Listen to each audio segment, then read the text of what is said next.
Hello guys, good morning. कैसे हो आप सब? आपका एक बार फिर से स्वागत है आपके अपने चैनल आई विल पर, जिसमें कि हम कर रहे थे मेडिवल हिस्ट्री के प्रीवियस ईयर क्वेश्चन की सीरीज। और आज हम आ जाते हैं अपने लेक्चर नंबर 2 पर। हम अपना लेक्चर नंबर 1 और एंशिएंट हिस्ट्री के जो क्वेश्चन है वो करवा चुके हैं। अगर आपने नहीं देखे हैं तो आप हमारी प्लेलिस्ट जाके चेक कर सकते हो।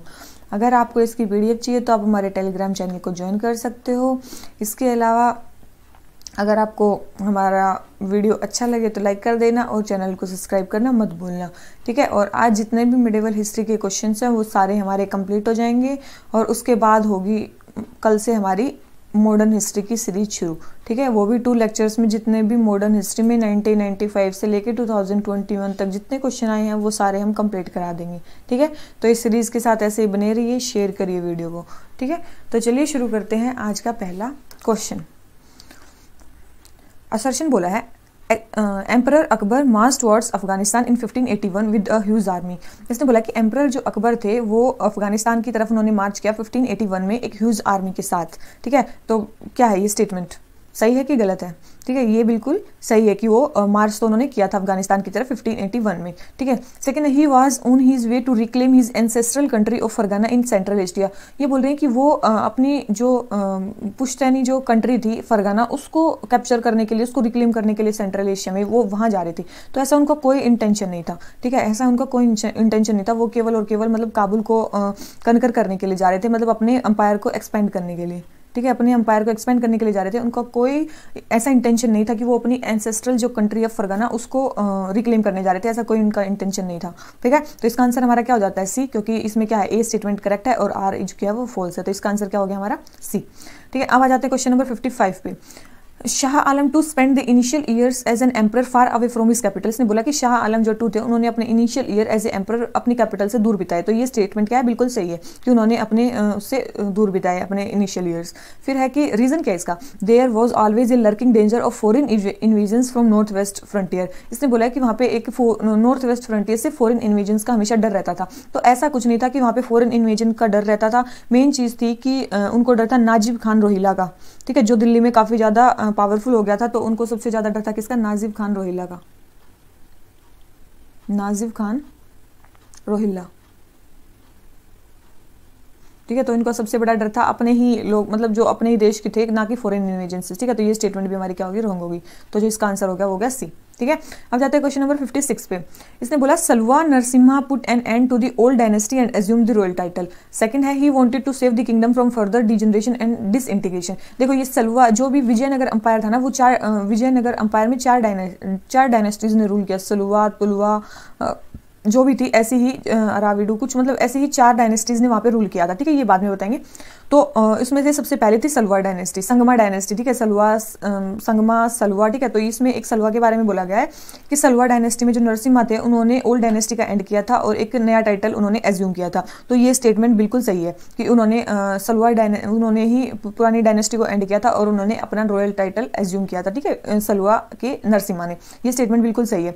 फिर है रीजन क्या है? He wanted to save the kingdom from further degeneration and disintegration, की वो जो थे वो उन्होंने इसलिए रॉयल टाइटल लिया था क्योंकि वो अपने जो किंगडम था उसको फर्दर डीजनरेशन और डिसइंटीग्रेशन से बचाना चाहते थे। ऐसा कुछ नहीं था, उन्हें मतलब पावर की ग्रिड थी, पावर लेना चाहते थे, इसलिए उन्होंने किया था। कोई डिसइंटीग्रेट नहीं हो रहा था, ठीक है। पावर ग्रिड के कारण उन्होंने ऐसा किया था। तो ऐसा कोई रीजन नहीं था कि वो बचाना चाहते थे किंगडम को, ऐसा कुछ नहीं था, ठीक है। तो आंसर क्या हो गया इसका? सी। अब जाते हैं क्वेश्चन नंबर 57 पे। Marathas emerged as strongest native power in India after the decline of Mughal empire. ये बोल रहे हैं कि जो मराठाज थे वो स्ट्रॉन्गेस्ट नेटिव पावर इंडिया में इमर्ज हुए after the decline of Mughal empire, Mughal empire के उसके बाद। तो ये स्टेटमेंट बिल्कुल सही है। सेकंड है कि Marathas were the first to have a clear concept of united Indian nation, की मराठाज में मराठा ऐसे पहले थे जो जिनके पास क्लियर यूनाइटेड इंडियन नेशन का विजन था। ऐसा कुछ नहीं है कि उन्हीं के पास, इनको तो मराठास को तो हमेशा क्रिटिसाइज किया जाता है इसी बात के कारण कि उनके पास यूनाइटेड इंडियन नेशन का विजन नहीं था। वो हमेशा ही मतलब आपस में ही लड़ते रहते थे, उनके पास कोई मतलब विजन नहीं था, ठीक है। तो इसी कारण से तो वो क्रिटिसाइज भी होते। तो ये स्टेटमेंट रॉन्ग है और हमारी फर्स्ट स्टेटमेंट सही है। तो जिसका आंसर हो जाता है वो जाता है हमारा सी। अब आ जाते हैं क्वेश्चन नंबर 58 पे। इसने बोला कि Alam Khan one of those who invited Babur to invade India was. Alam Khan जिन्होंने बाबर को इन्वाइट किया इंडिया में इन्वेड करने के लिए, वो कौन थे? ठीक है, आलम खान कौन थे? तो याद रखना आलम खान कौन थे? इब्राहिम लोदी के अंकल थे, ठीक है। और वो भी गद्दी पाना चाहते थे, ठीक है। तो इसलिए, ठीक है, आलम खान कौन थे? इब्राहिम लोदी के क्या थे, अंकल थे। तो ये चीज़ याद रखना, ठीक है। और किस किस ने इनको इनवाइट किया था, एक तो आलम खान ने इनको इनवाइट किया था, एक दौलत खान लोधी ने इनको किया था, एक था दौलत खान लोधी ने इनको इनवाइट किया था, दोनों ने मिलके, ठीक है। इसके बाद क्या हुआ, जब इन्होंने इनवाइट किया तो फर्स्ट बैटल ऑफ पानीपत हुआ, ठीक है, फर्स्ट बैटल ऑफ पानीपत हुआ। और फर्स्ट बैटल ऑफ पानीपत होने के बाद क्या हुआ, इब्राहिम लोदी डिफीट हो गए बाबर से, जो वो चाहते थे वो हो गया, ठीक है। तो फर्स्ट हो गया इसका आंसर कि आलम खान कौन थे, अंकल थे किसके, इब्राहिम लोदी के। और बस, ठीक है। अब जाते हैं क्वेश्चन नंबर 59 पे, क्या बोलता है, battle of Dharmat was fought between, battle of Dharmat किसके बीच में लड़ा गया था, Mohammad Ghori and Jaichand, Babur and Afghans, Aurangzeb and Dara Shikoh, Ahmad Shah Durrani and Marathas. तो याद रखना जो बैटल ऑफ धर्मात था ये किसके बीच में लड़ा गया था, औरंगजेब और दारा सिखों के बीच में लड़ा गया था, ठीक है, शाहजहां की थ्रोन के लिए, ठीक है, गद्दी पाने के लिए लड़ा गया था दोनों भाइयों के बीच में, ठीक है, शाहजहां की उसके लिए औरंगजेब और दारा सिखों ने लड़ा था, कौन से ईयर में, 1658 में, ठीक है, किसमें, 1658 में, जिसमें कौन था, औरंगजेब जीत गया होगा, ठीक है, मतलब जो औरंगजेब तो ऑब्वियसली जीता ही था दारा सिखों से, ठीक है। तो 1658 में बैटल ऑफ धर्मात होता है, जिसमें औरंगजेब और दारा सिखों की लड़ाई होती है, और औरंगजेब उसमें दारा सिखों को हरा देता है और वो गद्दी पे बैठ जाता है, ठीक है। तो ये हो गया हमारा सी। आ जाते हैं क्वेश्चन नंबर नेक्स्ट पे, question number 60, how did the Mughal emperor Jahandar Shah's reign come to an early end, Jahandar Shah जो थे उनकी रेन जल्दी कंप्लीट कैसे हो गई, तो ये बताना है, ठीक है। तो जहंदर शाह कौन थे, जो जहंदर शाह थे वो क्या थे, लेटर मुगल्स में आते हैं जहंदर शाह, अगर आपको याद हो तो, ठीक है। तो उसने बोला कि he was disposed by his wazir, उसको उनके वजीर ने डिस्पोज कर दिया। Second, he died due to slip when climbing down the stairs, ऐसा भी कुछ नहीं है। He was defeated by his nephew in a battle, बिल्कुल वो उनके एक नेफ्यू ने उनको हरा दिया। उनका नेफ्यू कौन था, मतलब फारूक सियार, कौन था उनका नेफ्यू, फारूक सियार, आपने नाम तो सुना ही होगा, ठीक है। फारूक सियार जो थे कब से कब तक रूल किया इन्होंने, 1713 से लेके 19 तक इन्होंने रूल किया, ठीक है, 1730 से लेके 19 तक इन्होंने रूल किया फारूक सियार ने, ठीक है। और तो जहंदर शाह किसने वो किया था, तो याद रखना ये जो है ना ये लेटर मुगल्स में आते हैं जहंदर शाह, ठीक है। जैसे कि मतलब बाद में तो मतलब मुगल एम्पायर में बाद में क्या था, वीक रूलर्स ही आए थे, जैसे कि औरंगजेब के बाद कोई मतलब बहुत ज़्यादा वैसे रूलर आए ही नहीं जो पूरे एम्पायर को बचा के रख सकें, ठीक है। पहले जैसे कि औरंगजेब आए, फिर उसके बाद आए बहादुर शाह, ठीक है, बहादुर शाह ने मतलब 1707 से 12 तक रूल किया। फिर बहादुर शाह के बाद आए जहंदर शाह, ठीक है, जहंदर शाह ने केवल एक ही साल रूल किया 12 से लेके 13 तक, फिर उनको उनके नेफ्यू ने हरा दिया, ठीक है। तो वो कौन थे, फारूक सियार, अभी बताया, जो 1713 से लेके 19 तक जिन्होंने रूल किया था, ठीक है। तो ये चीज़ याद रखना। तो आंसर हो गया इसका सी। अब आ जाते हैं क्वेश्चन नंबर 61 पे, कंसिडर द फॉलोइंग स्टेटमेंट्स, हमें कुछ स्टेटमेंट्स दी गई है कि Kitab e Nauras a collection of songs in praise of Hindu deities and Muslim saints was written by Ibrahim Adil Shah two, कि किताब ए नोरस जो है वो किताब ए नोरस जो है वो किसने लिखी है, इब्राहिम आदिल शाह टू ने लिखी है।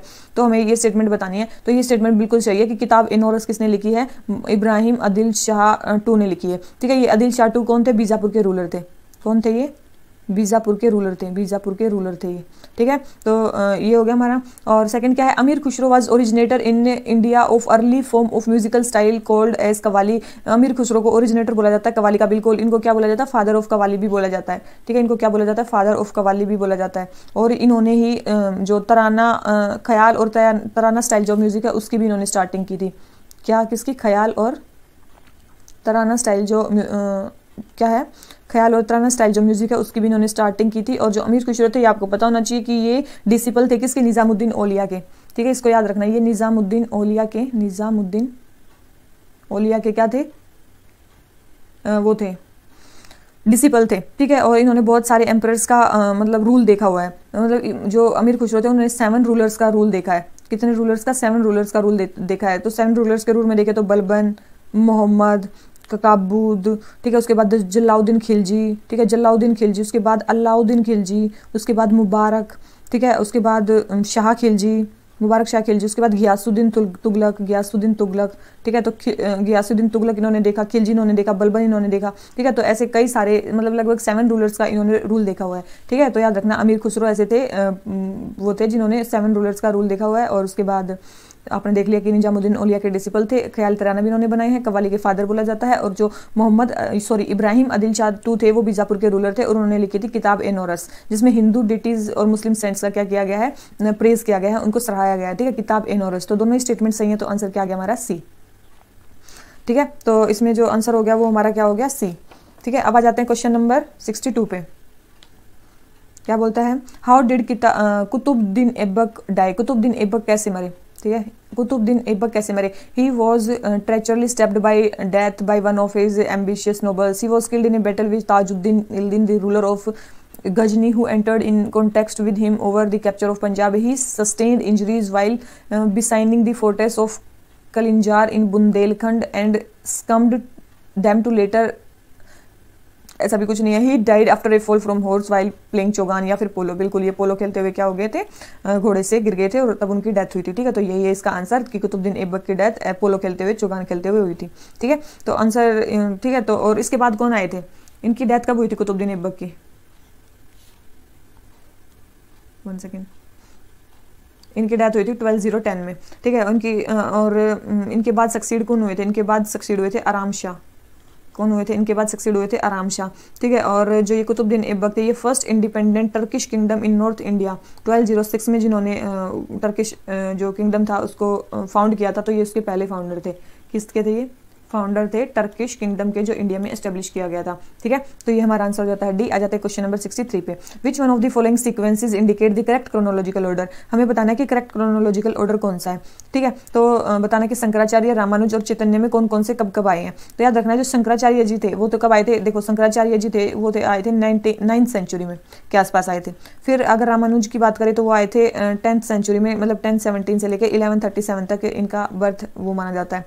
फिर आए थे हमारे चैतन्य प्रभु, चैतन्य जो थे ये आए थे 1483 से 1533 के बीच में आए थे।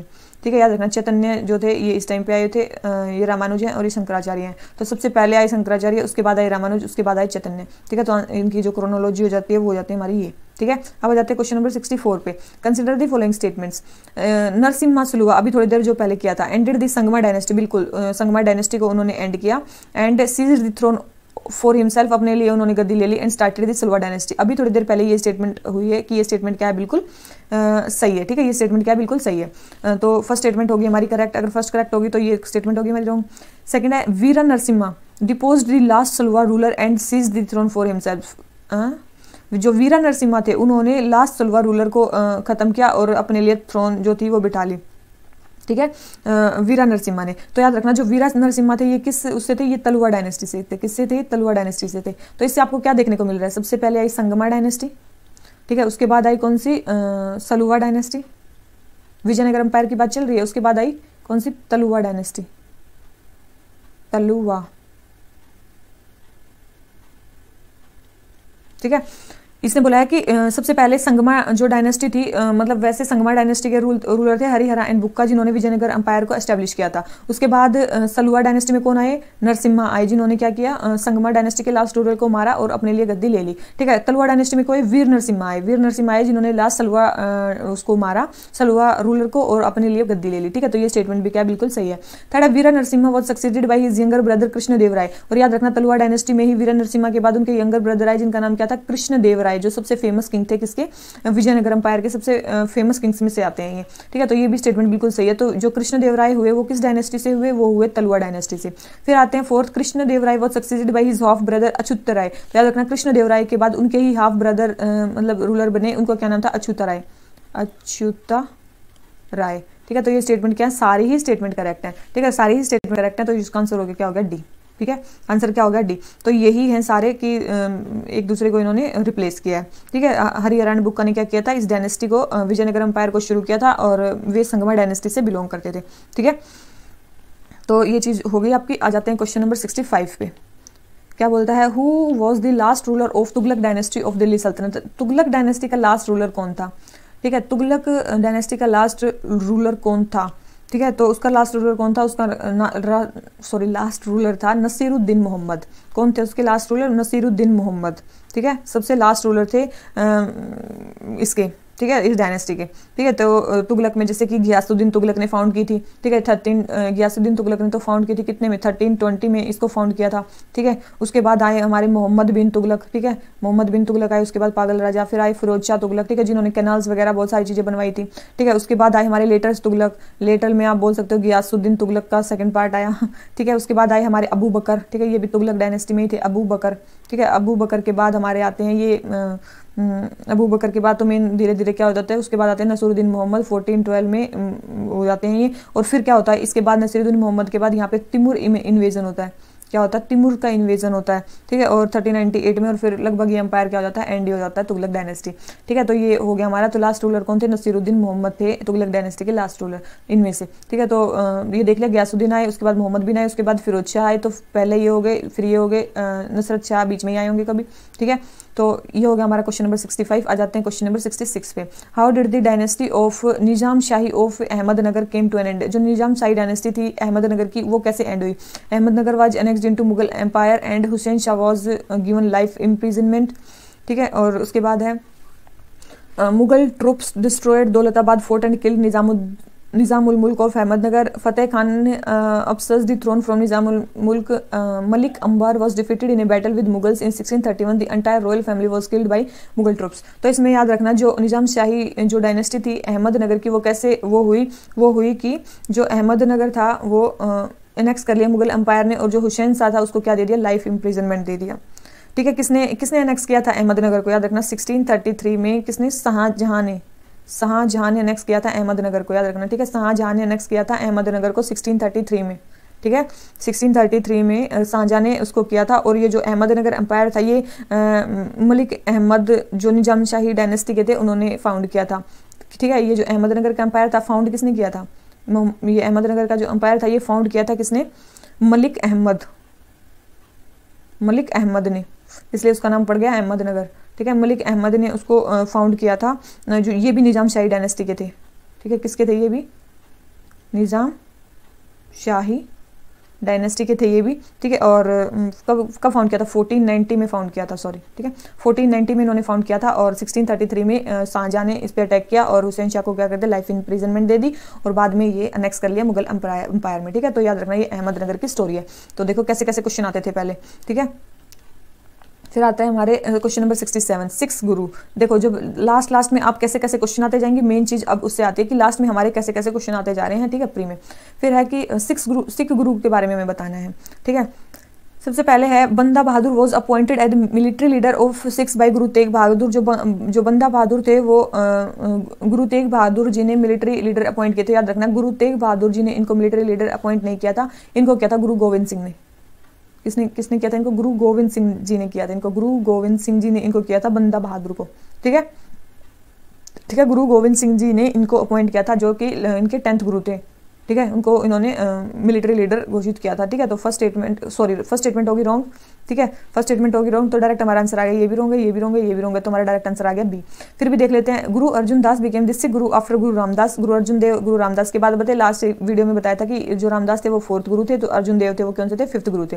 Guru Arjun Dev gave to Sikhs their own script Gurmukhi. बिल्कुल, जो गुरु अर्जुन देव थे उन्होंने कौन सी स्क्रिप्ट दी थी, सिक्स को गुरुमुखी स्क्रिप्ट दी थी। तो ये स्टेटमेंट भी सही है। अगर हम इनके 10 गुरुओं की बात करें तो जैसे कि सबसे पहले आते हैं गुरु नानक जी, ठीक है। सबसे पहले आते हैं गुरु नानक जी, उसके बाद आते हैं हमारे गुरु अंगद जी, उसके बाद गुरु अमरदास, उसके बाद आते हैं गुरु अमरदास, ठीक है। उसके बाद आते हैं हमारे गुरु रामदास, उसके बाद आते हैं हमारे अर्जुन देव, ठीक है। फिर आते हैं हमारे अर्जुन देव, उसके बाद आते हैं हमारे हरगोविंद, उसके बाद आते हैं हमारे गुरु हर राय, उसके बाद आते हैं हमारे गुरु हरिकृष्ण, ठीक है। उसके बाद आते हैं हमारे गुरु तेग बहादुर, ठीक है। उसके बाद आते हैं हमारे गुरु गोविंद सिंह जी, ठीक है, गुरु गोविंद सिंह। तो गुरु गोविंद सिंह, ठीक है। तो ये हैं 6 के टोटल 10 गुरुज, ठीक है। तो इनकी सीक्वेंस भी यही है, फर्स्ट है, ये सेकंड है, थर्ड है, ये 4th है, 5th 6th 7th 8th 9th 10th, ठीक है। तो ये हो गया हमारा क्या आंसर बी। आ जाते हैं क्वेश्चन नंबर 68 पे। The initial design and construction of which massive temple took place during the rain of Suryavarman II। Suryavarman II के टाइम पे कौन सा मैसिव टेंपल बना था। तो सूर्यवर्मन II, जो याद रखना, ये इंडिया के रूलर नहीं थे, ठीक है। जो ये थे ये इंडिया के रूलर नहीं थे, जो ये रूलर थे ये कहाँ के थे, ये जो रूलर थे ये कहाँ के थे बताओ, ये कंबोडिया के रूलर थे। सूर्यवर्मन II कहाँ के रूलर थे, ये कंबोडिया के रूलर थे, ठीक है, कंबोडिया के रूलर थे। और याद रखना इनके टाइम पे कौन सा टेंपल बना था, इनके टाइम पे बना था अंकोर वाट टेंपल, ठीक है। इनको इनके टाइम पे बना था अंकोर वाट टेम्पल। इसका मतलब अंकोर वाट टेम्पल कहाँ पे है, कंबोडिया में है, ठीक है। इनके अंकोर वाट टेम्पल, और ये कहाँ पे है, कंबोडिया में है, ठीक है। अब इसके बारे में कुछ चीज़ें देख लेते हैं इस टेम्पल के बारे में। जैसे कि जो अंकोर वाट टेम्पल, ये फर्स्ट हिंदू टेम्पल है, जो कि फर्स्ट हिंदू टेम्पल है वहाँ का, और डेडिकेटेड टू लॉर्ड विष्णु, ठीक है। आगे अगर हम अंकोर वाट की बात करें तो ये क्या है, हिंदू टेम्पल है, डेडिकेटेड टू लॉर्ड विष्णु, ठीक है। लॉर्ड विष्णु जी को ये डेडिकेटेड है, ठीक है। थोड़ा थोड़ा मैं लिख रही हूँ इसके बारे में। उसके बाद सूर्यवर्मन टू के टाइम पे बुद्धिस्ट टेम्पल बनाया गया था, ठीक है। याद रखना, सब जब ये अंकोर वाट टेम्पल बनाया गया ना स्टार्टिंग में, तो ये विष्णु के लिए था, लेकिन बाद में ये बुद्धिस्ट टेम्पल मतलब बन गया at the end of 12th century, ठीक है। तो ये इसको आजकल मतलब बुद्धिस्ट टेम्पल के तौर पे जाना जाता है। स्टार्टिंग में ये एज ए हिंदू टेम्पल बनाया था, लेकिन बाद में इसको बुद्धिस्ट टेम्पल में कन्वर्ट कर दिया गया, ठीक है। और याद रखना, यही टेम्पल जो है कंबोडिया के फ्लैग पे भी है, कंबोडिया के फ्लैग पे भी इसी टेम्पल का वो है रिप्रेजेंटेशन, ठीक है। तो याद रखना, कंबोडिया का फ्लैग निकाल के देखना, उस पर देखना कि जो मंदिर बना हुआ है, जो भी बना हुआ है वो क्या है, अंकोर वाट टेम्पल ही है, ठीक है। तो ये चीज़ याद रखना। और तो याद रखना, it is world's largest religious building, ठीक है। ये क्या है, वर्ल्ड की लार्जेस्ट रिलीजियस बिल्डिंग है।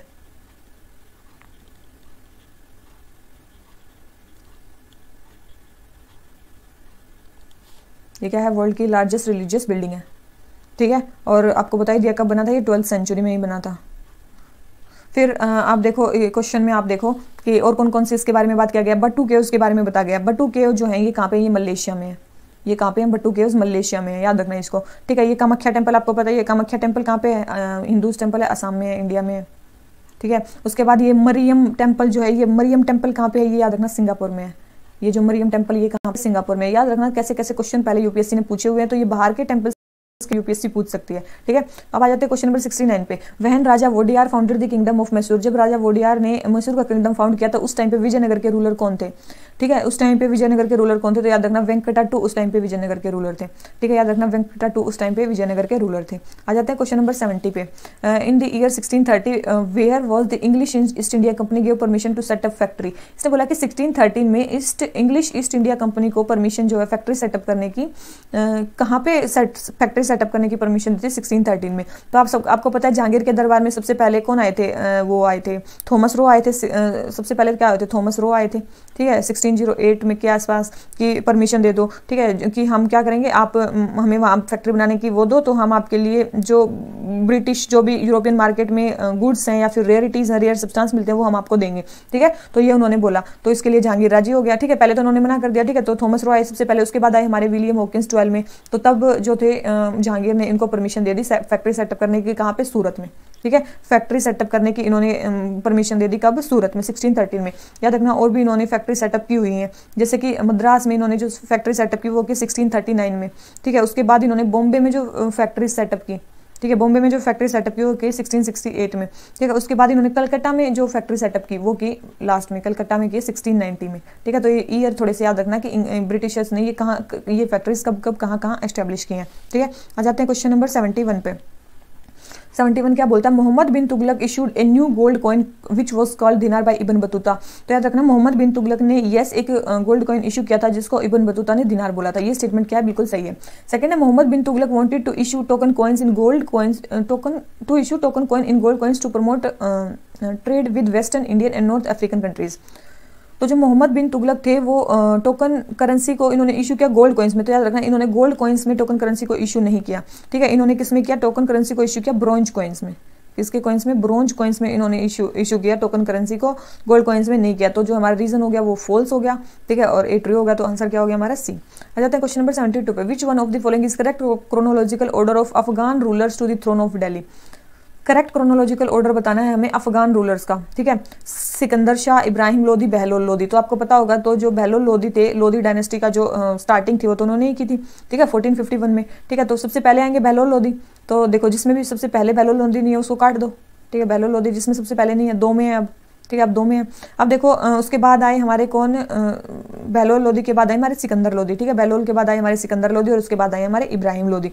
इब्राहिम लोदी कब से कब तक रूल किया है, मतलब 1417 से लेके 26 तक इन्होंने रूल किया है। और फिर इनका फर्स्ट बैटल ऑफ पानीपत हुआ बाबर के साथ, जिसमें बाबर जीत जाता है, ठीक है। उस सिकंदर शाह कब से कब तक था, 1489 से 1517 तक थे, ठीक है। 1489 से 17 तक थे ये, ठीक है। सिकंदर शाह और बहलोल जब तक थे, मतलब 51 से लेकर 89 तक, 51 से 89 तक, तो ये 3 ही मेजर रूलर हुए हैं वहाँ पे, ठीक है। तो ये हो गया हमारा आंसर सी। आ जाते हैं क्वेश्चन नंबर 73 पे। Bhagat Tukaram was contemporary of which Mughal ruler. तो याद रखना जो भगत तुकाराम थे वो भक्ति पोएट थे, ठीक है। 1608 से 50 के बीच में है इनका जो, अगर टाइम पीरियड की बात करें 1608 से 50 के बीच में ये जिए हैं, 1608 से 50 के बीच में ये जिए हैं, ठीक है। तो याद रखना, तो ये किसके कंटेम्प्रेरी थे, तो याद रखना अकबर की डेथ कब हुई थी, याद है आपको 1605 में अकबर की डेथ हुई थी। अगर अकबर की डेथ 1605 में हुई थी, इसके मतलब अकबर के कंटेम्प्रेरी नहीं थे, तो उसके बाद उससे पहले बाबर के भी नहीं होंगे, ठीक है। तो ये किसके कंटेम्प्रेरी थे, ये थे जहांगीर के, ठीक है। याद रखना ये किसके कंटेम्प्रेरी थे, जहांगीर के ये कंटेम्प्रेरी थे, इस चीज़ को ध्यान रखना। और कल मैंने बताया था 1601 में खांडेश जो था वो अकबर ने विन किया था। 1605 में डेथ होगी, तो 1601 में खांडेश जो महाराष्ट्र में रीजन था वो अकबर ने वन किया था, ठीक है। तो ये हो गया हमारा आंसर सी। आ जाते हैं क्वेश्चन नंबर 74 पे। In Indian history who was Abdul Hamid Lahori. Abdul Hamid Lahori Indian history में कौन थे, ठीक है। इंडियन हिस्ट्री में अब्दुल हमीद लाहौरी कौन थे। An important military commander during Akbar and official historian of in reign of Shahjahan, ठीक है, इन रेन ऑफ शाहजहां, ठीक है।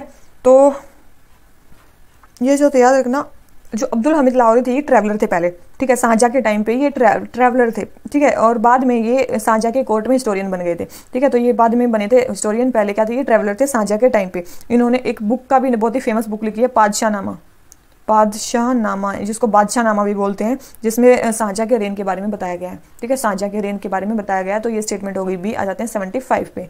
Where is famous Vijaya Vitthala temple having its 56 carved pillar emitting musical notes located. Vijaya Vitthala temple कहाँ पे लोकेटेड है, तो जो हमारा जो विजय विठला टेम्पल है वो कहाँ पे लोकेटेड है, सबको पता होगा ये कहाँ पे है, हम्पी में लोकेटेड है, ठीक है। ये कहाँ पे लोकेटेड है, विजय विठला टेम्पल हमारा हम्पी में लोकेटेड है। इसके बारे में कुछ और चीज़ें देख लेते हैं, ठीक है। विजय विठला टेम्पल जो था, ठीक है, इसके बारे में कुछ और चीज़ें देख लेते हैं। विजय विठला टेम्पल, ठीक है, इसके बारे में कुछ और चीज़ें देख लेते हैं। जैसे कि ये किसको डेडिकेटेड है, ये जो है ये हमने देख लिया कहाँ पे है, हम्पी में है। हम्पी कहाँ पे है, कर्नाटका में है, ठीक है। उसके बाद ये किसको डेडिकेटेड है, लॉर्ड विठला को। किसको डेडिकेटेड है, लॉर्ड विठला को।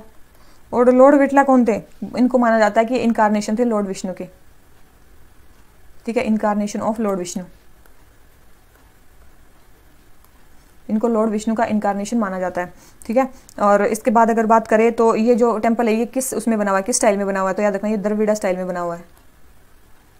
किस में बना हुआ है, ये द्रविड़ा स्टाइल में ये टेम्पल बना हुआ है। और याद रखना हम्पी में मोस्ट फोटोग्राफ्ड मॉन्यूमेंट है ये, ठीक है।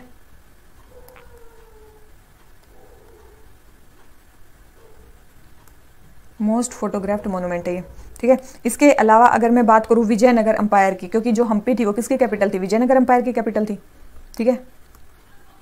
तो जो हम्पी थी किसकी कैपिटल थी, विजयनगर अंपायर की कैपिटल थी हम्पी, ठीक है। तो जो ये विजयनगर अंपायर थे किसने फाउंड किया था, 1336 में किसने फाउंड किया था, हरिहरा एंड बुक्का ने। मैंने पहले बताया था हरिहरा एंड बुक्का ने इसको फाउंड किया था 1336 में, ठीक है। और ये किस डायनेस्टी के थे, थोड़ी देर पहले बताया था संगमा डायनेस्टी के थे। किस डायनेस्टी के थे, ये संगमा डायनेस्टी के रूलर्स थे, ठीक है। और हम्पी इनकी कैपिटल थी, ठीक है, ये बता दिया मैंने। हम्पी क्या थी, इनकी कैपिटल थी, ठीक है। इसके बाद यहाँ पे 4 डायनेस्टीज ने रूल किया था, ये मैंने बताया कि 4 डायनेस्टीज ने यहाँ पे रूल किया था, 4 डायनेस्टीज ने यहाँ पे रूल किया था। उन 4 डायनेस्टीज के नाम बताएं तो, जैसे कि संगमा होगी सबसे पहले, तो फिर आगे सलुवा, ठीक है। उसके बाद आगे तुलुवा, और उसके बाद आगे अराविडा। अराविडा वाले तो थोड़े से वीक ही रूलर्स थे, ठीक है, इतना ज़्यादा वो स्ट्रॉन्ग नहीं कर पाए। और इसमें तलुआ डायनेस्टी में भी जो सबसे फेमस रूलर थे वो कौन से, कृष्णदेव राय, ठीक है। सबसे फेमस रूलर कौन थे, कृष्णदेव राय सबसे फेमस रूलर थे तलुआ डायनेस्टी में भी, ठीक है। अब अगर हम कृष्णदेव राय की बात करें, ठीक है, जो कृष्णदेव राय थे सबसे फेमस थे, और इन्होंने इनके टाइम पे कब से कब तक रूल किया था, इन्होंने किया था 1509 से 29 के बीच में इन्होंने रूल किया था, ठीक है। और इन्होंने कुछ है ना, मतलब किताबें लिखी हुई हैं, ठीक है। जैसे कि इन्होंने स्टेट क्राफ्ट के ऊपर तेलुगु में, किसमें, तेलुगु में इन्होंने एक बुक लिखी हुई है जिसका नाम है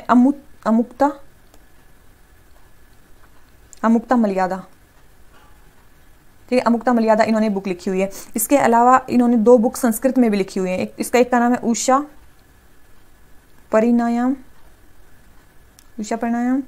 और एक है जम्बावती कल्याणम, कलयम, ये दोनों किसमें है? संस्कृत में है। ठीक है, तो ये है तेलुगु में, ये दो हैं संस्कृत में। कृष्णदेवराय ने ये दो बुक लिखी हैं और कृष्णदेवराय के टाइम पे ही ये अपने जो मतलब ऑफिस था या फिर जो भी उसमें था, कोर्ट था, उसमें स्कॉलर्स को रखते थे। उसमें 8 स्कॉलर्स इनके सबसे फेमस हैं जिनको बोला जाता है अष्टादिग्गजा। अष्टादिग्गजा, ठीक है, अष्टादिग्गजा ये सबसे फेमस क्या थे इनके टाइम पे? 8 स्कॉलर्स थे जो इनके कोर्ट में रहते थे। अगर हम अष्टादिग्गजा की बात करें तो आपको याद होना चाहिए कि ये थे उसके टाइम पे। ठीक है, तो मैं उन अष्टादिग्गजा के नाम बता रही हूँ। सबसे पहले अल्लाह सानी पेडाना, ठीक है, अल्लाह सानी पेडाना। उसके बाद है नंदी थिमाना, उसके बाद है धुर जाति, उसके बाद है एल राजू,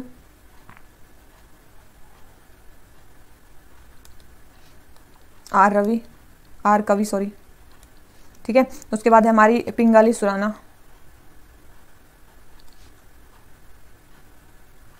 उसके बाद है हमारे राम राजा भूषण,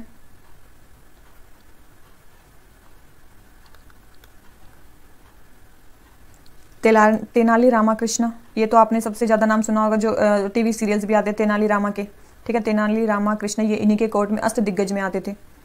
ठीक है, उसके बाद है मदायागानी मलयम, ठीक है।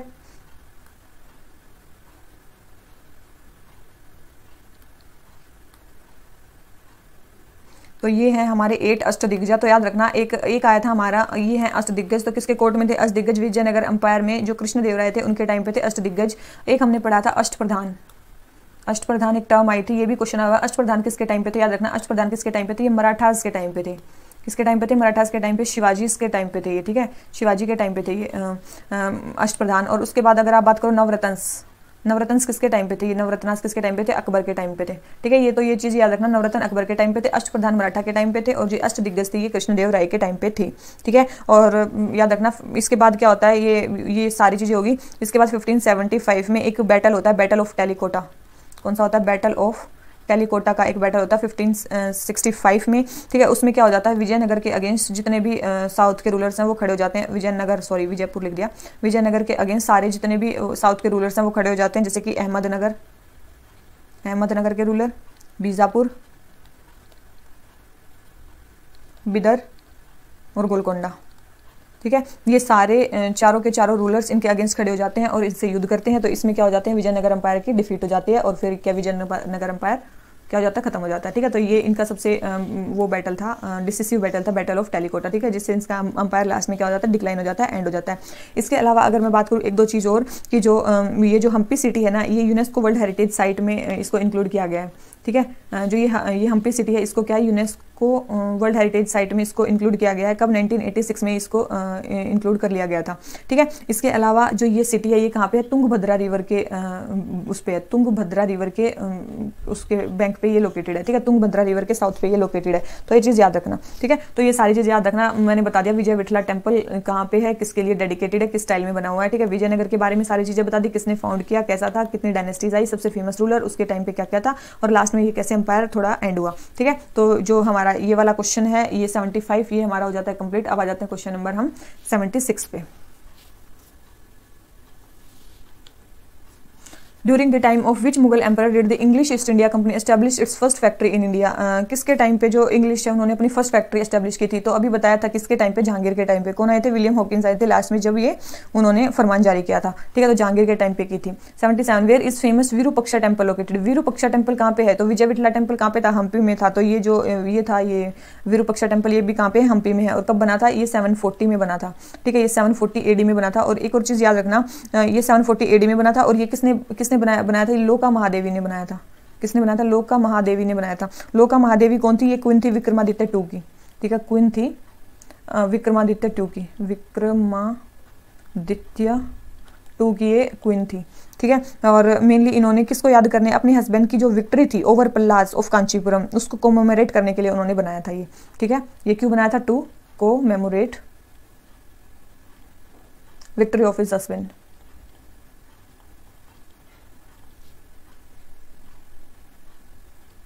Over Pallavas of Kanchipuram. ठीक है, तो ये चीज़ रखना। पलवाज पे उसके हस्बैंड ने विक्ट्री हासिल की थी, उसके लिए लोका महादेवी ने क्या बनवाया था, एक टेम्पल बनवाया था जिसका नाम था विरूपक्षा टेम्पल, ठीक है, जो कहाँ पे है, हम्पी में, ठीक है, 740 AD में इसको बना दिया गया था। तो ये हो गया हमारा सी। आ जाते हैं क्वेश्चन नंबर 78 पे। मैच दी फॉलोइंग बताना है, फेमस टेम्पल और वो कोई स्टेट में लोकेटेड है ये बताना है, ठीक है। अब देखो आपको देखो सबसे पहले देखो क्या है ये, विजय शंकरा टेम्पल, राजा रानी टेम्पल, केंद्रीय महादेव टेम्पल और भीमेश्वरा टेम्पल। अगर आपने इनमें से कुछ भी नहीं पढ़ा ना तो आपने ये जरूर पढ़ा होगा कि केंद्रीय महादेव टेम्पल कहाँ पे है। केंद्रीय महादेव टेम्पल सबसे फेमस है, केंद्रीय मतलब केंद्र में कौन सा स्टेट आता है हमारा, MP से याद रख लो, ठीक है। तो जो केंद्रीय महादेव टेम्पल है वो हमारा कहाँ पे है, खजुराहो में है, ठीक है, खजुराहो में है वैसे तो, और कहाँ पे है, MP में ही है, ठीक है। तो आंसर आ गया सी। तो सी का क्या है, 3 है, तो सी का 3 देख लो, एक इसमें है एक इसमें है, ठीक है। उसके बाद देखो कि जो भीमेश्वरा टेम्पल है वो कहाँ पे है, तो जो भीमेश्वरा टेम्पल है वो कहाँ पे, काकीनाडा में है, ठीक है। भीमेश्वरा टेम्पल कहाँ पे है, काकीनाडा में, और काकीनाडा कहाँ पे है, आंध्र प्रदेश में है, ठीक है, याद रखना। भीमेश्वरा टेम्पल कहाँ पे, काकीनाडा में, और काकीनाडा कहाँ पे है, आंध्र प्रदेश में। उसके बाद जो राजा रानी टेम्पल है वो कहाँ पे, उड़ीसा में है, ठीक है, याद रखना। राजा रानी टेम्पल कहाँ पे, उड़ीसा में, भुवनेश्वर में है राजा रानी टेम्पल। उसके बाद विजय शंकर टेम्पल, विजय शंकर टेम्पल फिर कहाँ पे बच गया, कर्नाटका में, ठीक है। विजय शंकर टेम्पल कहाँ पे, कर्नाटका में, और कर्नाटका के भी कौन सी जगह पे, श्रीनगेरी जगह पे है, ठीक है। जो श्रीनगेरी जगह है ये कर्नाटका में है, और ये यहाँ पे ही आदि शंकराचार्य जी ने पहला मठ एस्टेब्लिश किया था, ठीक है। फर्स्ट मठ जो था आदि शंकराचार्य जी ने यहीं पे एस्टेब्लिश किया था, और यहीं पे है विजय शंकरा टेम्पल, ठीक है। तो जो हमारा इसका आंसर हो जाता है वो जाता है ए, ठीक है। तो ये हो गया हमारे कहाँ पे टेम्पल है, ठीक है। तो अब आ जाते हैं क्वेश्चन नंबर 79 पे। With whose permission did the English set up their first factory in Surat, किसकी परमिशन से, अभी बताया जहांगीर की परमिशन से। ये क्वेश्चन बहुत बार आ रहा है, ठीक है, तो इस क्वेश्चन को गलत मत करना। ये क्वेश्चन जो है हमारा बार बार से आ रहा है कि किसके कहने पे उन्होंने ये पहली फैक्ट्री एस्टेब्लिश की थी। Among the following who was not proponent to bhakti cult के प्रोपोनेंट कौन नहीं थे, ठीक है, ये चीज याद रखना, कौन नहीं थे। सबसे पहले नागार्जुन, त्यागराज भक्ति मूवमेंट में थे, तुकाराम भी थे, वल्लभाचार्य को तो अच्युत भद्रा भी बोला जाता है, और इन्होंने मतलब एक फिलोसफी फाउंड की थी शुद्ध अद्वैत की, ठीक है, शुद्ध अद्वैता की फिलोसफी भी इन्होंने फाउंड की थी, एब्सोल्यूट यूनियन, ठीक है। और इन्होंने पुष्टि मार्ग को ही साल्वेशन का मार्ग बताया था, ठीक है। पुष्टि मार्ग को इन्होंने क्या बताया था, पुष्टि मार्ग को इन्होंने साल्वेशन का मार्ग बताया था। और ये मेनली किसके टाइम पे थे, वल्लभाचार्य थे, हुमायूं के टाइम पे, 1479 से 1531 के बीच में इनका टाइम पीरियड था, 1479 से 1531 के बीच में इनका टाइम पीरियड था, ठीक है। तो ये देखो ये सारे किसके थे, भक्ति कल्ट के ही थे, ठीक है। ये वल्लभाचार्य भी, तुकाराम जी भी, त्यागराज जी भी थे। तो जो नागार्जुन थे ये तो बहुत पहले के हैं, नागार्जुन तो अर्लियर फिलोसोफर हैं, इन्होंने ही मतलब जो महायान बुद्धिज्म का जो मध्यमिका जो फिलोसफी है वो फाउंड की है, ठीक है। नागार्जुन तो बहुत पहले के हैं, ठीक है, और ये मतलब लगभग 150 CE के हैं, ठीक है, 150 CE के। और ये किसके कंटेम्प्रेरी है, ये सतवाहना जो किंग थे गौतमीपुत्रा उनके कंटेम्प्रेरी हैं, ठीक है। और अगर इसकी बात करें, इन्होंने ही शून्यवाद की फिलोसफी, एम्प्टीनेस की जो फिलोसफी है इन्होंने ही दी है, शून्यवाद की फिलोसफी नागार्जुन ने ही दी है, ठीक है। तो ये बहुत पहले के हैं, तो ये जो है भक्ति कल्ट के नहीं है नागार्जुन, ये बहुत पहले के हैं। तो आंसर क्या आ गया इसका ए, ठीक है। भक्ति कल्ट के कौन से नहीं थे, हमें वही बताना था। तो जो ये नागार्जुन है वो नहीं थे, बहुत पहले थे। इन्होंने मध्यमिका फिलोसफी जो महायान बुद्धिज्म की वो फाउंड की थी, 150 CE के आसपास थे ये। और सतवाहना जो किंग थे गौतमीपुत्रा उनके टाइम के हैं ये, ठीक है। तो ये क्वेश्चन हो जाता है हमारा, इसका आंसर ए। आ जाते हैं क्वेश्चन नंबर 81 पे। Why did Buddhism start declining in India in early medieval times, early medieval times में बुद्धिज्म जो था वो क्यों होने लग गया, क्या क्यों होने लग गया, वो डिक्लाइन क्यों होने लग गया। सबसे पहले है Buddha was by that time considered as one of the incarnation of Vishnu and thus became the part of Vaishnavism. तो ये बिल्कुल सही है, ये उस टाइम पे माना जाता था कि जो बुद्धा थे वो 9th इनकारनेशन थे विष्णु के, इसीलिए वो वैष्णविज्म का ही पार्ट माना गया, इसीलिए जो बुद्धिज्म था वो क्या हो गया, डिक्लाइन हो गया। सेकंड है invading tribes from central Asia till the time of last Gupta adopted Hinduism and prosecuted Buddhist. तो याद रखना किसी भी ट्राइब ने सेंट्रल एशिया से बुद्धिस्ट को प्रोसिक्यूट नहीं किया, ठीक है। तो ये स्टेटमेंट रॉन्ग होगी। और थर्ड है kings of Gupta dynasty were strongly oppose to Buddhism, ये बोल रहे हैं कि गुप्ता डायनेस्टी के जो किंग्स थे वो स्ट्रांगली अपोज करते थे बुद्धिज्म को, ऐसा भी कुछ नहीं था कि वो अपोज करते थे। तो सेकंड और थर्ड रॉन्ग है, तो केवल और केवल फर्स्ट स्टेटमेंट इसमें क्या है, करेक्ट है। अब आ जाते हैं क्वेश्चन नंबर 82 पे। With reference to dhrupad one of the major tradition of India that has been kept alive for centuries, which of the following statements are correct.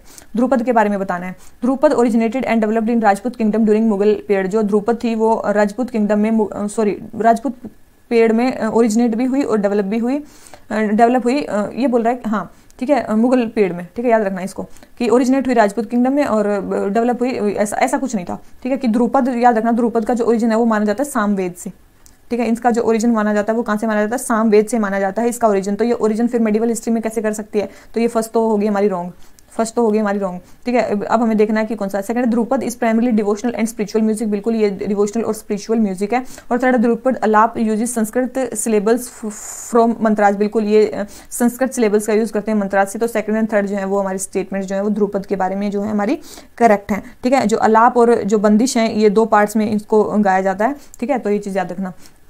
ये भी क्वेश्चन आ सकता है कि अलाप और जो ये बंदिश है किस म्यूजिक का पार्ट है, अलाप और बंदिश, तो ये ध्रुपद का पार्ट है, ठीक है, याद रखना इसको। आ जाते हैं 83 पे। With reference to religious history of medieval India the Sufi mystic were known to pursue which of the following practices. Sufi mystic थे वो कौन सी प्रैक्टिस का यूज करते थे? तो फर्स्ट है meditation and control of breath, second है severe ascetic exercise in a lonely place, और थर्ड है recitation of holy songs to arouse a state of ecstasy in their audience. तो याद रखना मेडिटेशन का भी यूज करते थे और लोनली प्लेस पे एस्केटिक एक्सरसाइज भी करते थे, और याद रखना सॉन्ग्स भी गाते थे, ठीक है। तो तीनों ही काम करते थे कौन? सूफी सेंट्स। तो आंसर आ गया इसका डी, ठीक है। आ जाते हैं क्वेश्चन नंबर 84 पे। भक्ति सेंट्स के बारे में बताना है। उसने बताना है कि who among the following was or were preaching when the Lodi dynasty fell. Lodi dynasty अभी बताया था कब फेल की थी, 1526 में। उसी टाइम पे कौन आए थे? हमारे बाबर भी आए थे, ठीक है। तो ये याद रखना। और बाबर, ठीक है, हाँ, ये बाबर टुक प्लेस। तो ये उस टाइम के बारे में बताना है कि कब थे, ठीक है। तो देखना है सबसे पहले है दादू दयाल। तो याद रखना जो दादू दयाल का जो बोर्न था ना वो 1544 में हुआ था। अगर वो 1544 में बोर्न नहीं हुए थे तो बाबर को तो वो कभी मिले नहीं होंगे, उस टाइम के तो है नहीं है, तो बाद में पैदा हुए। तो दादू दयाल तो कट गए सबसे पहले, ठीक है, सबसे पहले दादू दयाल कट गए। इसका मतलब सेकंड है, इसका मतलब गुरु नानक जी तो है ही। तो याद रखना गुरु नानक जो जी है ना, उनका जो जन्म हुआ था वो होता 1469 में। इनका जन्म कब हुआ था? 1469 में। और जब तक मतलब बाबर ले रहा था तो बाबर एक बार इनको रास्ते में मिला भी था, जब ये अपने उसके नया इन्होंने धर्म शुरू किया और उसके बारे में प्रीच कर रहे थे।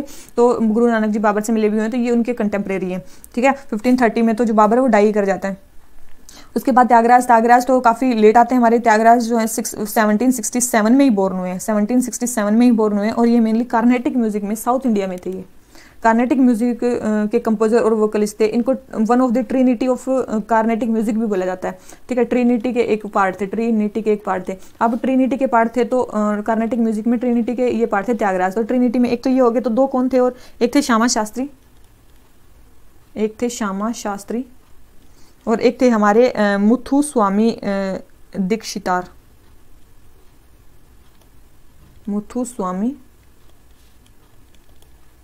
दीक्षितार, ठीक है। तो ये थे ट्रिनिटी ऑफ कार्नेटिक म्यूजिक, ठीक है। और इन्होंने मेरे याद रखना क्या बनाया था? पंचरत्ना कीर्तिज भी इन्होंने कंपोज किया था। त्यागराज जी ने क्या कंपोज किया था? इन्होंने पंचरत्ना कीर्तिज इन्होंने, और ये किसके टाइम पे थे? मराठा डायनेस्टी के टाइम पे थे, जब मराठा डायनेस्टी रूल कर रही थी। तो थर्ड स्टेटमेंट रॉन्ग होगी कि ये तो बहुत लेट पैदा हुए हैं, ठीक है। और फर्स्ट रॉन्ग होगी कि दादू दयाल तो थोड़ी उससे लेट पैदा हुए हैं, थोड़ी सी लेट। तो ये हो गया बी। तो याद रखना भक्ति मूवमेंट देखो कितना ज़्यादा इंपॉर्टेंट है। भक्ति मूवमेंट से बहुत सारे क्वेश्चन आ रहे हैं रिसेंट में, ठीक है। 2013 अभी आ चुका है, तो अभी से देखो कि मेन की कैसे कैसे क्वेश्चन आ रहे हैं, ठीक है। तो भक्ति जो मूवमेंट है वहाँ से क्वेश्चन बहुत ज़्यादा पूछे जा रहे हैं। अब देखो नेक्स्ट क्वेश्चन नंबर 85। इबादत खाना जो फतेहपुर सिकरी में बनाया था वो क्या था? दी मॉस्क थी for royal family, Akbar's private prayer chamber, कल ही बताया था। ये क्या था? डिस्कशंस के लिए हॉल था, वेरियस रिलीजन्स के लोग जहाँ पे बैठ के डिस्कशन करते थे। और ये डिस्कशंस को बंद कर दिया गया था 1582 में, और 1575 में इसको इबादत खाने को बनाया गया था। आ जाते हैं क्वेश्चन नंबर 86 में। 86 क्या बोलता है कि इन मिडिवल इंडिया द डेजिग्नेशन महातारा और पट्टा किला ये किसके लिए यूज होते हैं? ये किसके लिए यूज होते हैं? तो याद रखना ये विलेज हेडमैन के लिए यूज होते हैं, ठीक है ना। ये किसके लिए यूज होते हैं? विलेज हेडमैन के लिए यूज होते हैं। Question number 87। Which of the following pairs medieval Indian state और प्रेजेंट रीजन के बारे में बताना है। देखो अगर आप इसको पता है तभी आप इसको कर सकते हो। देखो इसको अंदाजा लगा के आप इस क्वेश्चन को सही कर सकते हो। देखो कुल्लू के लिए यूज हो सकता है, तो सबसे पहले ये कुल्लू के लिए यूज होता था, ये सही है कि कुल्लू के लिए यूज होता था। तो मालाबार के लिए तो यूज नहीं होता था, तो थर्ड स्टेटमेंट तो रॉन्ग हो गई हमारी, ठीक है। ये आप तुक्के से ठीक कर सकते हो। उसके बाद आपको पता होना चाहिए जो दुगारा थी ये जो था दुगारा, ये जम्मू को ही बोला जाता था, ठीक है। और याद रखना जो चंपका था, याद रखना चंपका जो था वो पहले चंबा को बोला जाता था, चंबा रीजन। और चंबा कहाँ पे है? ये चंबा है हिमाचल प्रदेश में, ठीक है। ये चंबा है हिमाचल प्रदेश में, ये सेंट्रल इंडिया में नहीं है, ठीक है। तो फर्स्ट स्टेटमेंट रॉन्ग होगी, ओनली सेकंड स्टेटमेंट करेक्ट है। तो आंसर क्या आ गया? बी, ठीक है। चंपका आ गया, दुर्गारा आ गया, ठीक है। और याद रखना एक और जगह का नाम था त्रिगर्ता जो था वो जालंधर को बोला जाता था, त्रिगर्ता किसको बोला जाता था? जालंधर को बोला जाता था। तो इसका आंसर हो गया बी। आ जाते हैं क्वेश्चन नंबर 88 पे। क्या बोलता है? The arrival of Babur into India led to, Babur का अराइवल जो था इंडिया में वो क्या लेके आया? ठीक है, बाबर इंडिया में क्या लेके आया, इसमें ये बोला गया है। तो सबसे पहले इंट्रोडक्शन ऑफ गन पाउडर इन सब कॉन्टिनेंट। तो याद रखना 14 और 15 सेंचुरी में पहले ही मतलब एक रूडिमेंट्री स्टेज पे माना जाता था कि मिलिट्री पर्पज में गन पाउडर का यूज होता है। तो ये तो नहीं है कि मतलब बाबर ही केवल जो था वो लेके आया था क्या? Gun powder. तो फर्स्ट स्टेटमेंट तो होगी हमारी रॉन्ग, और फर्स्ट स्टेटमेंट रॉन्ग होती है, हमारा आंसर आ जाता है सी। मतलब एस्टेब्लिशमेंट ऑफ तिमूरी डायनेस्टी तो उन्होंने फाउंड की थी, लेकिन introduction of arch and dome in regions arched, देखो आर्क एंड डोम को बाबर ने नहीं, जब भी मतलब दिल्ली सल्तनत के जो रूलर आए थे, जब वो आए थे तो वही आर्क एंड डोम का जो कंसेप्ट है वो लेके आए थे। ठीक है, केवल बाबर नहीं लेके आया था। तो ये सेकंड स्टेटमेंट भी रॉन्ग हो जाती है और फर्स्ट स्टेटमेंट भी रॉन्ग हो जाती है, आंसर आ जाए सी बी। ठीक है, आगे 89 पे। Who of the following founded a new city on the southern bank of tributary of river Krishna and undertook to rule his new kingdom as agent of deity to whom all the land south of river Krishna was suppose to belong. तो याद रखना river Krishna से नीचे जितनी धरती थी सारी ही मतलब उसने फाउंड की थी, और इसने बोला कि फाउंडेड, उन्होंने एक न्यू सिटी भी फाउंड की और उनके अंपायर का भी नाम वही था। तो अभी जो थोड़ी देर पहले मैंने बताया था विजयनगर अंपायर था, ऐसा कौन सा नगर था? ऐसा विजयनगर अंपायर था जो कृष्णा नदी से साउथ की तरफ था। ठीक है, और ये उनकी सिटी का भी नाम था, अंपायर का भी नाम था। इसे विजयनगर को सिटी ऑफ विक्ट्री भी बोला जाता है। ठीक है, यही कृष्णा रिवर से साउदर्न पेनिनसुला तक ये बड़ा हुआ था। ठीक है, और ये किसने इसको फाउंड किया था? हरिहर एंड बुक्का ने, मैंने बताया ही था हरिहर ने इसको फाउंड किया था। तो 89 का आंसर क्या जाता है? सी। फिर आता है 90। Banjaras during the medieval period of Indian history were general. देखो बंजाराज आज के टाइम पे बंजारा क्या करते हैं? घूमते हैं। ठीक है, ट्रैवलर्स हैं। तो उस टाइम पे क्या होंगे? उस टाइम पे भी ट्रैवलर्स होंगे और क्या करते होंगे? ट्रेड करते होंगे। ठीक है, तो याद रखना उस टाइम पे भी क्या थे? Banjaras trade transporter of goods थे। नोमैड ट्रेडर्स इनको बोला जाता था। क्या बोला जाता था? नोमैड ट्रेडर्स इनको बोला जाता था। अब आ जाते हैं क्वेश्चन नंबर 91 में। Who of the following had first deciphered the addicts of emperor Ashoka. Ashoka के जो एडिक्ट्स हैं उनको सबसे पहले डिसाइफर किसने किया था? ये तो सबसे ज्यादा फेमस क्वेश्चन, अशोका को पढ़ोगे तो आप इसको तो पढ़ना भूलोगे ही नहीं। तो कौन थे वो? James Prinsep. ठीक है, जिन्होंने इसका वो किया था। ब्रिटिश आर्कियोलॉजिस्ट और हिस्टोरियन थे ये। ठीक है, एक बार इन्होंने कहा था कि मतलब इन्होंने कहा था कि जो किंग था उन्होंने अपने एडिक्ट्स में लिखा था कि पियादर्शी का नाम इन्होंने अपने आप को दिया था, अकबर ने। पियादर्शी मतलब beloved of the gods, beloved of gods. ठीक है, ये इन्होंने अपने आप को टाइटल दे रखा था। तो अब जाते हैं क्वेश्चन नंबर 92 पे। क्या बोलता है? With reference to religious history of India consider the following statement. The concept of Bodhisattva is central to Hinayana sect of Buddhism. तो याद रखना बोधिसत्व का जो कंसेप्ट है वो हीनियन बुद्धिज्म के लिए सेंट्रल नहीं है, वो किसके लिए है? महायान बुद्धिज्म के लिए सेंट्रल है। ठीक है, तो फर्स्ट स्टेटमेंट रॉन्ग हो जाती है। तो फर्स्ट स्टेटमेंट रॉन्ग हो जाती है, इसका मतलब सेकंड स्टेटमेंट करेक्ट है कि Bodhisattva is compassionate one on his way to enlightenment. बिल्कुल ये कंपैशनेट वन होता है। थर्ड है Bodhisattva delays achieving his own salvation to help all sentient being on their part to it. बिल्कुल जो बोधिसत्व है वो अपनी साल्वेशन को अचीव करने में देर करते हैं, दूसरों की हेल्प करते हैं साल्वेशन को अचीव करने में। तो ये स्टेटमेंट बिल्कुल सही है। तो जो सेकंड एंड थर्ड स्टेटमेंट सही होगी तो आंसर क्या हो गया? बी।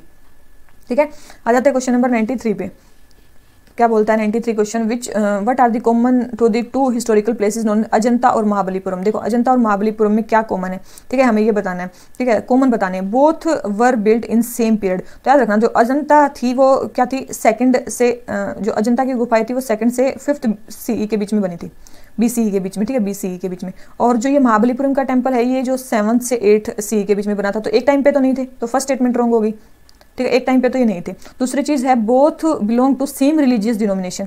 तो जो अजंता की गुफाएं थी ये तो बुद्धिस्ट केव थी, ये आपको पता है। अजंता की क्या थी? बुद्धिस्ट केव थी। और जो महाबलीपुरम के टेम्पल्स थे ये तो महाबलीपुरम में टेम्पल थे, ये तो हिंदू टेम्पल थे। तो ये हिंदूज के लिए था जो पलवाज ने बनवाए थे। तो रिलीजन भी सेम नहीं हुआ, तो सेम रिलीजियस डिनोमिनेशन भी नहीं था। थर्ड है बोथ हैव रोकट मोन्यूमेंट्स भी। ये स्टेटमेंट सही है कि दोनों में रोकट वो थे। तो ये आंसर हो गया बी। ठीक है, याद रखना अजंता महाबलीपुरम कैसे कैसे क्वेश्चन आए हुए हैं आप देख सकते हो। ठीक है, आ जाते हैं क्वेश्चन नंबर 94 पे। With reference to economic history of medieval India Agrahatta refers to. Agrahatta का मतलब क्या होता है? देखो अग्रहट्टा का मतलब क्या होता है? लिफ्ट करना वाटर को, इसका मतलब होता है संस्कृत में, मतलब इसका मतलब होता है पर्शियन व्हील। ठीक है, अरा का मतलब होता है स्पोक और घट्टा का मतलब होता है पोर्ट। ठीक है, तो जो वाटर व्हील होता है जो इरिगेशन लैंड में जो यूज होता है उसको बोलते हैं। ठीक है, तो इसका आंसर क्या आ गया? सी। अब जाते हैं 95 पे। With reference to cultural history of India the memorising of chronicles dynastic histories and epic tales was profession of which of the following. तो ये किसका काम था? ठीक है, डायनेस्टीज के बारे में हिस्ट्रीज लिखना, एपिक टेल्स लिखना, वो किसका काम था? तो ये याद रखना मगधा का काम था। ये किसका काम था? मगधाज और जो सुताज होते थे उनका ये काम होता था। ठीक है, उनका ये काम होता था कि वो सारी उनकी स्टोरीज जो है बताएं, याद करवाएं। ठीक है, तो 95 का हो गया डी। आ जाते हैं क्वेश्चन नंबर 96 पे।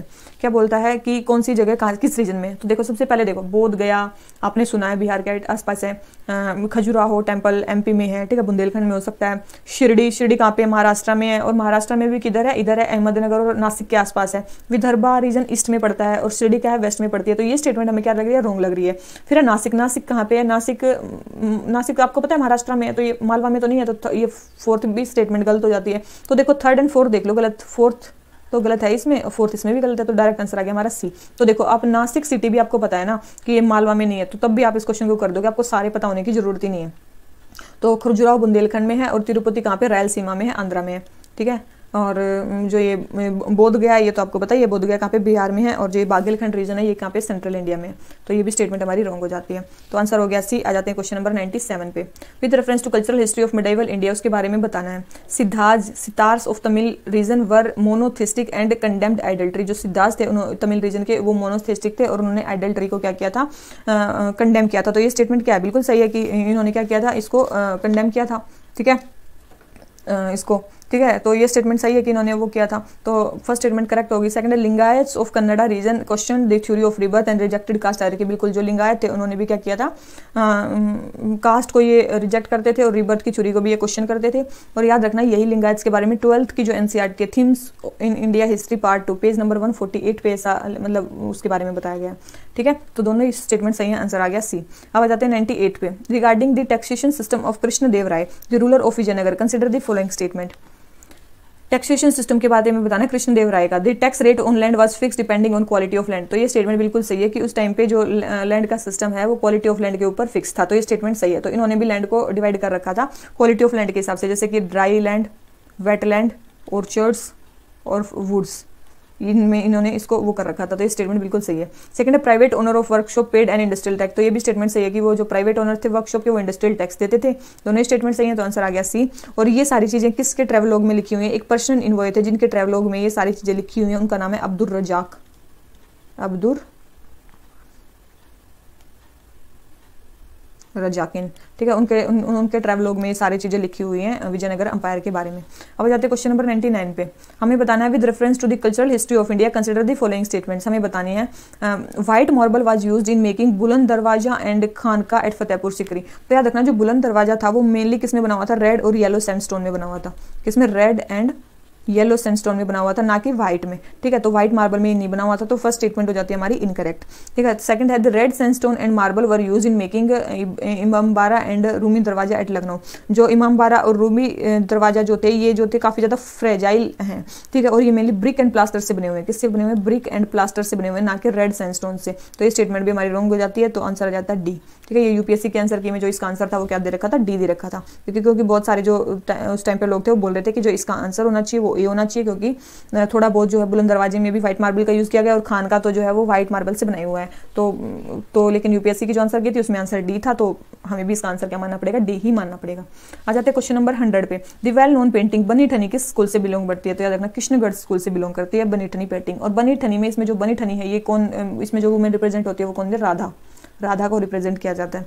अब जाते हैं 101 पे। With reference to Mughal India हमें डिफरेंसेस बताने जागीरदार और जमींदार के बीच में। तो सबसे पहले jagirdar were holders of land assignment in lieu of judicial and police duty, whereas zamindar were holders of revenue rights without obligation to perform any duty other than revenue collection. क्या आपको लगता है कि जमींदार केवल और केवल रेवेन्यू कलेक्शन करते थे और कुछ काम ही नहीं करते थे? ऐसा हो सकता है, रेवेन्यू कलेक्शन भी करते थे और ये लोकल एडमिनिस्ट्रेशन को भी देखते थे। ठीक है, याद रखना। तो ये तो था नहीं कि वो केवल और केवल जमींदार यही काम करते थे। सेकंड है लैंड असाइनमेंट टू जागीरदार। देखो पहले ही मैंने बताया था जागीरदार की जो लैंड थी वो हेरिडिटरी नहीं होती थी। ठीक है, जागीरदार की जो लैंड है वो हेरिडिटरी नहीं होती थी, केवल जमींदार की जो लैंड थी वो हेरिडिटरी होती थी। ठीक है, तो दोनों अपोजिट दे रखे हैं, तो ये स्टेटमेंट भी रॉन्ग हो जाती है, तो आंसर क्या हो जाता है? डी। ठीक है, आंसर क्या हो जाता है इसका? हमारा डी। अब आ जाते हैं क्वेश्चन नंबर 102 पे। In the revenue administration of Delhi Sultanate the incharge of revenue collector was known as Amil. Revenue administration में दिल्ली सल्तनत में जो रिवेन्यू कलेक्टर्स होते थे उनको क्या बोला जाता था? अमील बोला जाता था। तो ये स्टेटमेंट बिल्कुल सही है। सेकंड है Iqta system of sultans of Delhi was an ancient indigenous institution. तो याद रखना मैंने क्या बताया था, जो इक्ता सिस्टम था वो कौन लेके आया था? इक्ता सिस्टम लेके आई थे ये दिल्ली सल्तनत। 1206 में ही ये जो इक्ता सिस्टम था शुरू हुआ था। कोई इंडिजिनस पहले नहीं चलता था इक्ता सिस्टम इंडिया में। तो सेकंड स्टेटमेंट जो है वो हमारी रॉन्ग हो जाती है और फर्स्ट स्टेटमेंट करेक्ट है, तो डायरेक्ट हमारा आंसर आ गया। थर्ड है the office of Mir Bakshi came into existence during the Khilji sultan. अभी मैंने बताया था कि अकबर के टाइम पे क्या होते थे, पेशवा बोल रही हूँ, एक पोस्ट के बाद आते थे कौन, मीर बख्शी आते थे, ठीक है। तो मीर बख्शी जो थे ये मिलिट्री डिपार्टमेंट के हेड होते थे मुगल टाइम पे, ना कि खिलजी के टाइम पे। तो थर्ड स्टेटमेंट भी हमारी रॉन्ग हो जाती है, ठीक है। तो थर्ड स्टेटमेंट भी रॉन्ग होगी, तो आंसर क्या आ गया, ए। अब आ जाते हैं क्वेश्चन नंबर 103 पे। सेंट जो निम्बारका थे वो अकबर के कंटेम्प्रेरी थे। संत कबीर जो थे वो शेख हिंदी से वो इन्फ्लुएंस थे। तो एक चीज़ आप देख सकते हो कि जो संत कबीर थे वो हिंदू वो थे, और जबकि जो ये शेख अहमद सिरहिंदी थे ये मुस्लिम थे। तो इनसे तो ये इन्फ्लुएंस नहीं हुए होंगे, ठीक है, इनसे तो इन्फ्लुएंस नहीं होंगे, नहीं तो इन्होंने मुस्लिम धर्म अपना लिया होता अगर इन्फ्लुएंस होते। तो सेकंड स्टेटमेंट को आप ऐसे कट कर सकते हो। फर्स्ट है saint Nimbarka was contemporary of Akbar. इसमें आप मतलब आपको सोचना ही पड़ेगा कि जो ये थे इसकी सेंट निम्बारका के बारे में जो तो याद रखना वल्लभाचार्य और निम्बारक एक ही टाइम के थे, मतलब 13th सेंचुरी के थे ये, ठीक है। तेलुगु में प्रीच करते थे, वैष्णवाइट थे, ठीक है। तो ये जो निम्बारका थे, सेंट निम्बारका, ये वल्लभाचार्य के टाइम पे थे और 13th सेंचुरी के थे, जबकि ये जो अकबर थे ये 15th सेंचुरी के थे, ठीक है। ये 15th सेंचुरी के थे, 1605 में तो इनकी डेथ ही हो गई थी, ठीक है। 16th सेंचुरी के थे मान लो, ठीक है। तो अकबर इतने लेट थे, सेंट निम्बारक थे, तो ये इसके कंटेम्प्रेरी तो थे नहीं, ठीक है, इनके कंटेम्प्रेरी तो थे नहीं। तो आंसर क्या जाता है, डी, ठीक है। ये इनमें से किसी के भी वो नहीं थे, कंटेम्प्रेरी नहीं थे, ठीक है। और अगर टाइमलाइन भी देखते हो आपकी जो कबीर की जो टाइमलाइन है वो है कि जो कबीर जी हैं वो पैदा हुए थे 1398 से 1518 के बीच में थे, सॉरी 1578 या कुछ के बीच में थे, 1518। और जो सिरहिंदी थे ये जो थे 1563 से 1624 के बीच में। तो इनका तो टाइम पीरियड भी मैच नहीं करता है, ठीक है। तो ऐसे नहीं थे कि ये उनसे इन्फ्लुएंस थे, अपने छोटे से तो इन्फ्लुएंस नहीं होंगे। तो आंसर आ गया डी, ठीक है। तो ये क्वेश्चन ऐसे होगा। तो याद रखना भक्ति मूवमेंट के जितने भी सेंट हैं उनका टाइम पीरियड याद रख लेना, और वो किसके कंटेम्प्रेरी थे ये भी याद रखना पड़ेगा, ठीक है। ज्यादातर क्वेश्चन इसी से रिलेटेड आ रहे हैं। अब जाते हैं क्वेश्चन नंबर 104 पे। मियाम तानसेन के बारे में बताना है। देखो मैंने बताया था पहले भी, सबसे पहले तानसेन वॉज द टाइटल, इसमें पता नहीं कौन सी स्टेटमेंट सही नहीं है। Tansen was the title given to him by emperor Akbar. मतलब कल के ही वीडियो में बताया था कि जो मियां टाइटल था वो अकबर ने दिया था। अकबर ने कौन सा टाइटल दिया था, मियां, ठीक है। मियां टाइटल दिया था अकबर ने, ना कि तानसेन। तानसेन जो टाइटल था वो किसने दिया था, तानसेन ग्वालियर के जो राजा थे उन्होंने इनको दिया था ये वाला टाइटल। कौन सा, तानसेन का टाइटल इनको ग्वालियर के राजा विक्रमजीत ने दिया था, ठीक है, याद रखना विक्रमजीत ने इसको दिया था। विक्रमजीत जो ग्वालियर के राजा थे उन्होंने दिया था, ना कि अकबर ने। तो फर्स्ट स्टेटमेंट रॉन्ग हो जाती है। तो यही हमसे पूछा रॉन्ग स्टेटमेंट, तो और सारे ठीक है। इसका मतलब ये देख लो कि Tansen compose Dhrupad on Hindu gods and goddess, बिल्कुल उन्होंने बनाए थे। Tansen compose song on his pattern, Tansen invented बहुत सारे राग उन्होंने वो किए थे, तो सारे सही हैं। फिर आ जाता है 105। Who among the following Mughal emperor shifted emphasis from illustrated manuscripts to album and individual portrait. तो सबसे ज्यादा पेंटिंग वगैरह पे कौन ध्यान देता था, तो ये आपको पता होना चाहिए, जहांगीर, ठीक है। जहांगीर से बहुत ज्यादा क्वेश्चन पूछे जा रहे हैं, तो जहांगीर को ध्यान रखना, अकबर को ध्यान रखना, ठीक है, शाहजहां को ध्यान रखना, और उन्होंने क्या बनाया, किस ईयर में बनाया, और उनके टाइम पे कौन कौन से भक्ति सेंट हुआ करते थे, ठीक है। तो ये सारी चीजें, और 6 गुरु के बारे में भी काफी ज्यादा पूछा जा रहा है, ठीक है। अब जाते हैं क्वेश्चन नंबर 106 पे। With reference to history of India consider the following pairs, aurang, baniya और मिरासदार। तो देखो आप इसमें से बताने कौन सी स्टेटमेंट सही है। तो सबसे पहले आप बानिया को देख सकते हो कि ये जो Indian agent of east India company, हो सकता है कि बानिया तो आज के टाइम पे भी एजेंट्स ही हैं, ठीक है, जो मेनली ट्रेड करते हैं। तो सेकंड स्टेटमेंट तो हमारी करेक्ट है। उसके अलावा जो औरंग है, ठीक है, तो याद रखना जो ये औरंग टर्म है ये वेयर हाउस के लिए यूज की जाती है। किसके लिए यूज की जाती है, ये वेयर हाउस के लिए यूज की जाती है, वेयर हाउस के लिए यूज की जाती है, ना कि किसी ट्रेजरी के हेड के लिए, ठीक है। तो फर्स्ट स्टेटमेंट हमारी होगी रॉन्ग और सेकंड स्टेटमेंट करेक्ट है। तो आंसर क्या हो गया, बी। मिर्सीदार क्या होते थे, designated revenue payers to the state. जो रेवेन्यू पेयर्स थे स्टेट के लिए उसको बोलते थे मिर्सीदार्स, ठीक है। तो एक तो देखो अभी देखो हमारी टोटल मिडिवल हिस्ट्री के जितने क्वेश्चन थे 2020 तक के हम सारे कंप्लीट कर चुके हैं। 2021 के एंशिएंट मिडिवल मॉडर्न जितने भी क्वेश्चन आए हम एक सेपरेट वीडियो बनाएंगे और उसमें उसको करवाएंगे, ठीक है। तो इसमें देखो हमारे इंपॉर्टेंट टॉपिक्स क्या क्या निकल के आते हैं। सबसे पहले मिडिवल हिस्ट्री से हमें टर्म्स सबसे पता होनी चाहिए। एक भक्ति मूवमेंट में जो सेंट्स है उनकी टाइमलाइन, ठीक है, वो किसके कंटेम्प्रेरी थे, ठीक है। इंपॉर्टेंट जितने भी हैं उनकी टाइमलाइन देख लो, ठीक है। और आपको रूलर्स का तो पता होना चाहिए, उन्होंने क्या क्या मतलब मोनूमेंट्स बनाए हैं, ठीक है, ये सब बनाए हैं। दिल्ली सल्तनत काफ़ी ज़्यादा इंपॉर्टेंट है। दिल्ली सल्तनत में भी अगर आप बात करो सबसे पहले मोहम्मद बिन तुगलक, ठीक है, उसके बाद फिरोज शाह तुगलक, ठीक है, उसके बाद इसमें तो यही 2 फेमस हैं। उसके बाद आप देख सकते हो कि अलाउद्दीन खिलजी, ठीक है, अलाउद्दीन खिलजी इंपॉर्टेंट है। उसके बाद अकबर इंपॉर्टेंट है, ठीक है, अकबर के बाद शाहजहां भी इंपॉर्टेंट है, ठीक है, जहांगीर भी फेमस है, ठीक है। तो ये सारे जितने भी रूलर्स हैं दिल्ली सल्तनत के, मुगल एम्पायर के, ये सारे आपको रूलर्स करने हैं। उसके अलावा इसमें विजयनगर एम्पायर इंपॉर्टेंट है, ठीक है। और एक सिख जो सिख जो रिलीजन है, सिक्स गुरुज के बारे में जो है वो इंपॉर्टेंट है। तो ये कुछ इंपॉर्टेंट टॉपिक्स हैं हमारी मेडिवल हिस्ट्री से। टर्म्स सबसे ज़्यादा आजकल आ रही हैं, उसके बाद भक्ति मूवमेंट, उसके बाद रूलर्स, ठीक है, उसके बाद दिल्ली सल्तनत से जो भी इन्होंने बनाया है उनकी टाइमलाइन क्या है, क्या कब हुआ था, ठीक है, थोड़ा थोड़ा आपको कौन से इसमें कौन हारा था और कौन से मोन्यूमेंट्स उन्होंने बनाए हैं, किसके लिए कौन सा रूलर फेमस है, ये सारी चीज़ें, विजयनगर अंपायर, सिख रीजन, तो ये सारी चीज़ें आपको करनी होंगी, ठीक है। तो ये सारी, अगर कोई टॉपिक बच गया तो आप कमेंट बॉक्स में कमेंट भी कर सकते हो कि इसके अलावा भी कौन से टॉपिक बचे हुए हैं, ठीक है, क्योंकि मेरे को जितना याद आ रहा है यही थोड़े थोड़े मेन टॉपिक्स हैं जो बार बार रिपीट हो रहे हैं, ठीक है। तो चलिए इसी नोट पे आज का लेक्चर खत्म करते हैं। अगर आपको मेडिवल हिस्ट्री की ये सीरीज अच्छी लगी हो तो लाइक करना और चैनल को सब्सक्राइब करना मत भूलना, ठीक है। तो चलिए इसी नोट पे आज का लेक्चर खत्म करते हैं। Thank you very much, bye bye.